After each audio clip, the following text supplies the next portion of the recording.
Psalm 2 is the first of the 16 messianic psalms.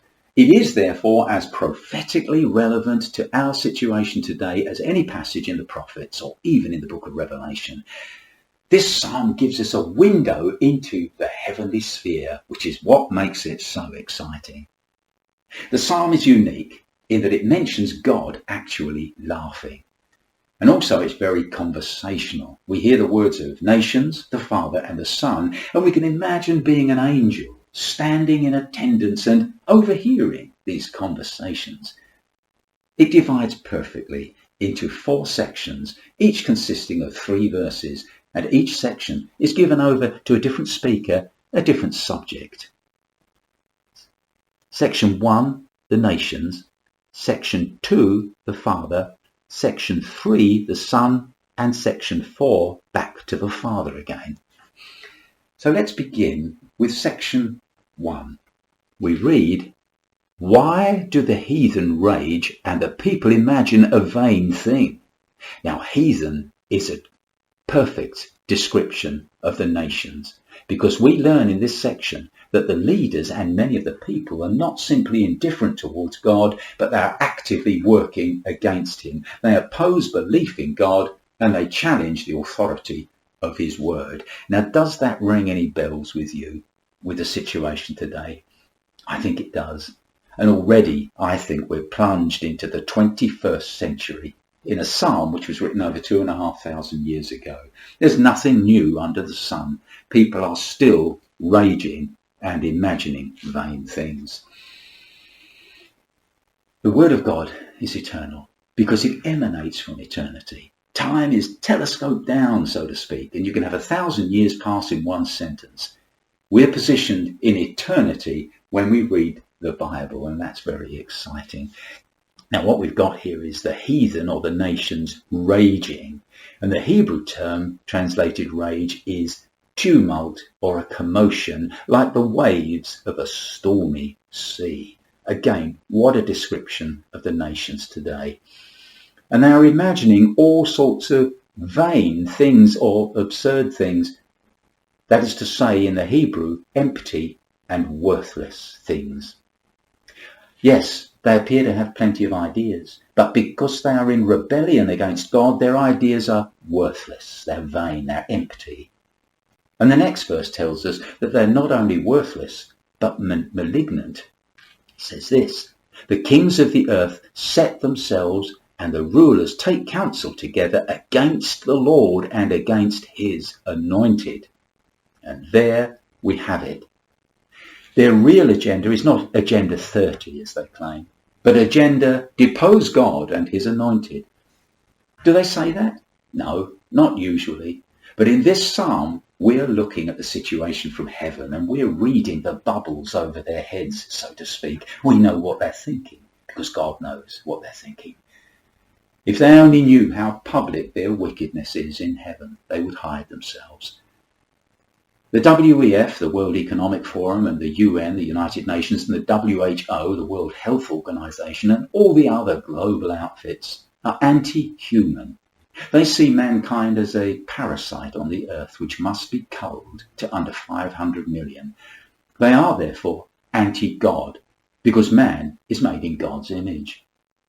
Judaism teaches that Adam was clothed with light when he was first created, and the angels were inclined to worship him.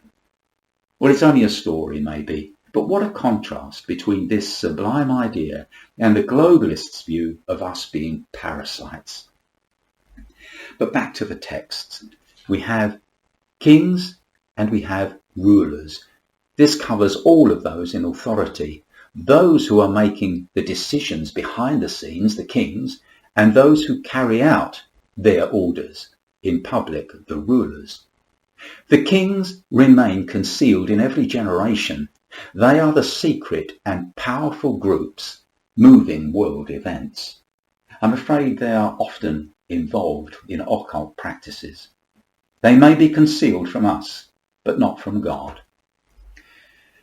It says that the kings of the earth set themselves, which is a fascinating phrase. The Hebrew means they take a stand. They draw up the battle lines. They are, like the Antichrist on the white horse in Revelation chapter 6 verse 2, going forth to conquer. You see, the white horse is to fool us that these people are coming to give us peace, to establish harmony and well-being for us all. But heaven tells us that they've drawn up the battle lines. We Christians must accept the fact that we are at war against the deceiver and his servants.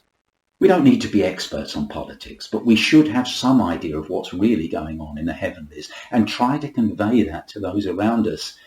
However, as we shall see later in this psalm, the underlying message is one of tremendous hope, typical of God, and it's not hope in anything in this world. Goes on to say, and the rulers take counsel together. Now, this phrase, counsel together, literally means they sit close together, they are united, and they lay foundations. It's all contained within that little phrase. They sit together and they lay foundations.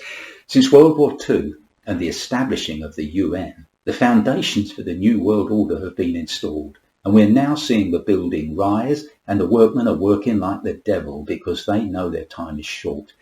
And this is another thing we shall see in this psalm. Their time is short because God will only tolerate so much wickedness. And now the Spirit tells us the true malignancy of their plans, and it's written here, against the Lord and against his anointed. Now the word repeated here, against, that word in the Hebrew is usually translated over and above. Over and above. And it reveals the true nature of their opposition to God, which is pride. They're not simply against God. They are exalting themselves over and above him. They actually believe that they've outgrown God, or else that they know better than he. And they set themselves over God, Jesus, Christianity, the Bible. They will determine what is moral and what isn't. They will exalt themselves over the throne of God in the way that Satan did in eternity past. They claim to be able to save the ignorant masses using their priesthood of scientists and so-called experts. A US senator recently stood in self-adoration before the World Economic Forum saying words to the effect of, "What amazing people we are to have been selected to oversee the people," unquote. Doubtless the audience agreed. Well, Satan also fell in love with himself before he fell from his high position. The verse goes on to tell us what these rulers say. The next verse rather. Let us break their bands asunder and cast away their cords from us. They are referring they're referring to God and Jesus Christ. Their bands, they see them in this negative way. The terms bands and cords are synonymous, but one is referring to a yoke and the other to chains. You see, the rulers view the Bible, Christendom, everything that the church teaches in a seriously negative light. The church, they think, has imposed a yoke upon us and a chain upon mankind for long enough. Time for it to be thrown out or reinterpreted so that all religions are blended and equal. The one world religion is being formed even as I speak. The Hebrew meaning of the word break is interesting. It means to tear off, and the phrase cast away means to hurl. The bands must be torn off and the chains hurled away. These are both very violent terms. Whatever it takes, they think, to be rid of these yokes and chains must be done. They recognize this as a war, and the teachings of the Bible and of Jesus are the enemy.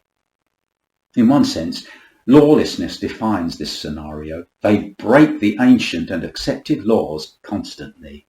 My son sent me a quote the other day, the words of Julius Caesar, quote, "If you must break the law, do it to seize power," unquote.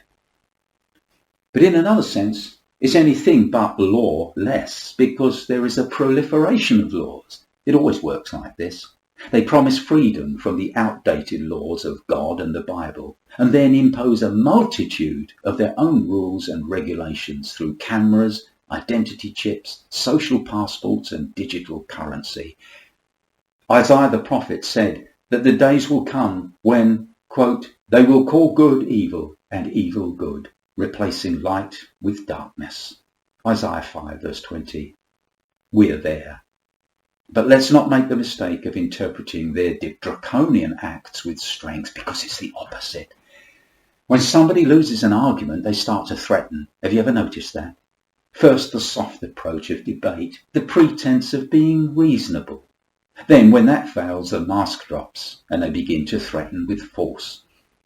Deny them a health passport, they'll say, and see how they get on. They won't be able to work on nor to leave their homes.